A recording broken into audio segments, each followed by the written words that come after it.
रहीम रब्बी इश्रह ली सदरी व यस्सिर ली अमरी वाहलुल उक़दतम मिन लिसानी यफ़क़हू क़ौली। अज़ीज़ तालिबात अस्सलाम वालेकुम।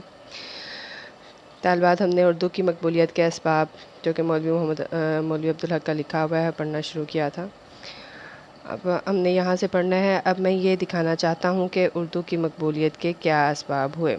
सबसे बड़ी वजह इसकी मकबूलियत आम की ये हुई कि इसकी बुनियाद अवाम की ज़ुबान पर रखी गई थी।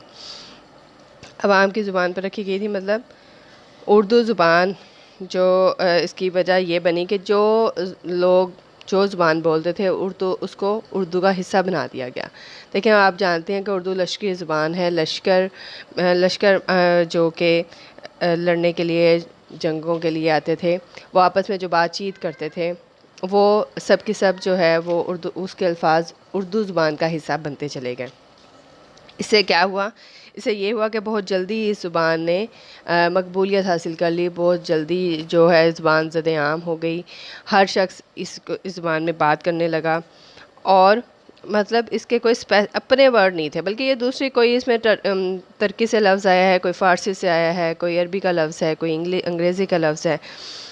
तो खुद उर्दू का लफ्ज़ ही इसकी असल और इब्तिदा का पता देता है। और इस वक्त जितनी शाइस्ता आला दर्जे की ज़ुबानें हैं जिनकी धाक सारी दुनिया पर बैठी हुई है, वो एक वक्त में अवाम की मामूली बोलियां थीं और हकारत की नज़र से बोली जाती थीं।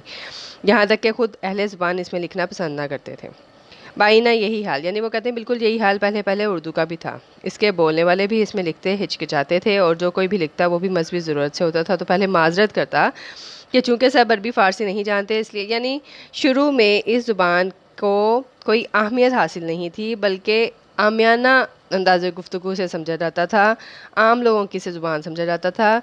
लोग इसमें जो है वो लिखना लिखाना बिल्कुल भी पसंद नहीं करते थे, बल्कि इसमें शर्मिंदगी महसूस करते थे। ठीक है, इसको बोलते और लिखते हुए हिचकिचाते थे और लिखने से पहले माजरत करते थे बाकायदा के, चूँकि लोग जो हैं, हमारा मकसद लोगों की इस्लाह है और लोग जो हैं वो उर्दू ज़ुबान अरबी या फ़ारसी ज़ुबान नहीं जानते, इसलिए हमें मजबूरन उर्दू का सहारा लेना पड़ रहा है। अब इनके ख़्याल में इस ज़ुबान में लिख रहा हूँ, लेकिन आखिर यही अवाम की बोली रफ्ता रफ्ता शाइस्ता और अदबी ज़ुबान बन गई और उसका ताल्लुक बराबर अवाम की बोली से रहा। अवाम की ज़ुबान मिसले क़ल्ब के है, यानी दिल के मिसाल है इसकी, जिसे तमाम अज़ा को खून पहुँचता रहता है। यानी अवाम की ज़ुबान जो है मिसले क़ल्ब के है, जिस तरह दिल होता है ना और उस पाइप्स के ज़रिए सबको खून पहुँचाता है, इस तरह अवाम भी जिस ज़ुबान को अवाम अपना ले, वो ज़ुबान बहुत जल्दी तरक्की कर जाती है। अब उस पर कहते हैं कि जिस वक्त से इसका ताल्लुक अवाम की बोली, और जब जब तक अवाम उस ज़ुबान का सहारा लेती रहती है, वो ज़ुबान ज़िंदा रहती है, और जब अवाम उसका सहारा लेना छोड़ देती है, वो ज़ुबान मर जाती है। यूनानी, संस्कृत, लातीनी जो दुनिया की कामिल और बेहतरीन ज़ुबान ख्याल की जाती हैं, इसीलिए वो मर गई। अलबत्ता उर्दू पर ऐसा तारीख ज़माना आया कि हमारे शोरा ने अक्सर हिंदी लफ्ज़ों को मतरूक फरमा दिया, यानी तर्क कर दिया।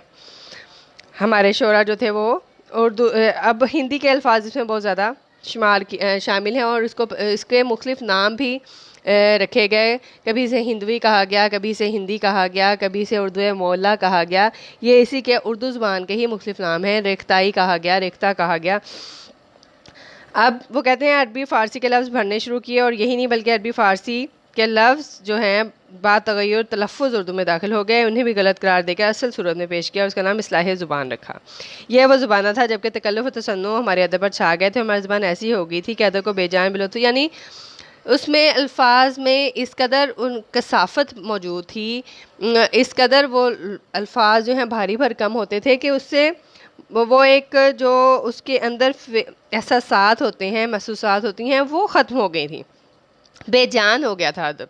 ठीक है, सिर्फ़ और सिर्फ जो है वो उसका मकसद क्या रह गया था, उर्दू ज़ुबान की इस्लाह रह गया था। और जब आप जो है वो सिर्फ इस्लाह ही मकसद बना लें, तो फिर वो ज़ुबान उस चीज़ में से उसकी जो दिलचस्पी है वो मफ़कूद हो जाती है।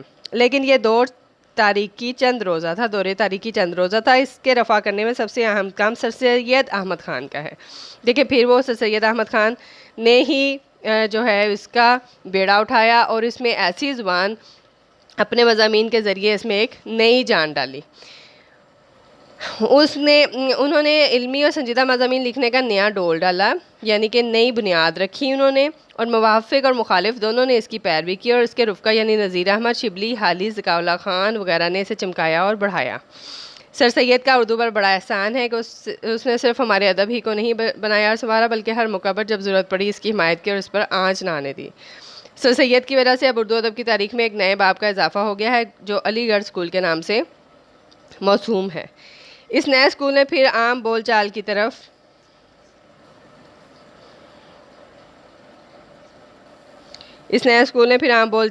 رجوع کی اور خاص کر نذیر، حالیہ اور اسکاؤلا نئے الفاظ کو جو گھروں کے کونوں، خدروں، گلیوں، بازاروں اور کھیتوں میں قسم پرسی کی حالت میں پڑے تھے، یعنی مرنے کے قریب تھے، بہت بیچارگی کی حالت تھی، ان کی چن چن کر نکالا، جھاڑا، صاف کیا، جلا دی یعنی کہ نئی زندگی بخشی اور بہت سے اچھوتوں کو مسند عزت پر لا بٹھایا۔ اس نئے خون نے جو ہمیشہ ہماری زبان کے رگوں پے میں پہنچتا رہتا ہے، ہمارے ادب کی رونق اور تازگی کو دوبالا کر دیا، یعنی کہ بڑھا دیا اس کو۔